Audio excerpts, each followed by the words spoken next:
Imagine sitting on a passenger bus and passing through this area.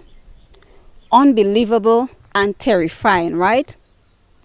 Earlier this week, GBN has been reliably informed that motorists are still taking the risk and driving through this area, an area that has been declared a subnational disaster by the National Disaster Management Agency. Earlier today, we spoke with Inspector Rondell Batiste, attached to the Traffic Department of the Royal Grenada Police Force, and he confirmed reports and persons have been charged for using this said area and violating the traffic signs.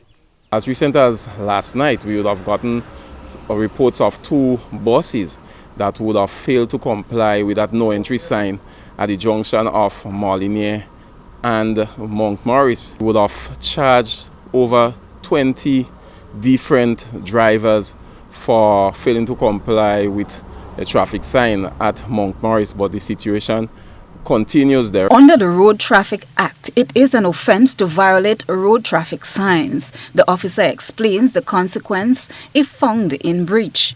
The RGPF has since taken steps to prevent such practice by manning the area. For the offence of failing to comply with a traffic sign, it is a ticketable offence, or the officer has that discretion if he wants to take the person by summons by bringing them to court without issuing them a ticket.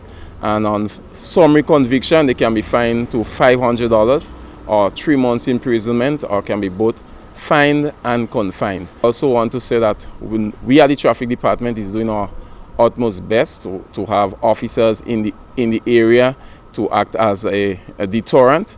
But with that being said, it's also important of the motoring public to don't depend on to see an officer at a sign to comply with the sign. The sign clearly spells out no entry, and the sign clearly says no trucks allowed. Let's comply with the law.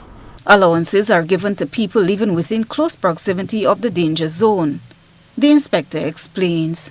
Persons who are living within the area, some persons have permission to drive through the no entry sign, but still not to go as far as the danger area, right? So even though you might be, if you're living beyond the danger area, you must not drive through that danger zone. You must reach as close as possible where you have access to do so based on the law and based on what you have access to, but not because you are living in the area gives you the authority to drive through the danger zone.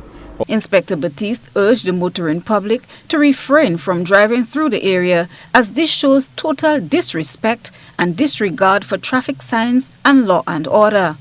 To the general public, he issues this warning. And I want to warn passengers to don't allow, it's a danger zone, the bus is not supposed to go through there. Please, if the bus have to take that risk, let it take it on their own. Don't join with them and be a passenger on a bus that decides to go through that no entry sign for no emergency reason. Reporting from Molinere in St. George's, where, as you can see, further deterioration has taken place, I am Christelina John for GBN News.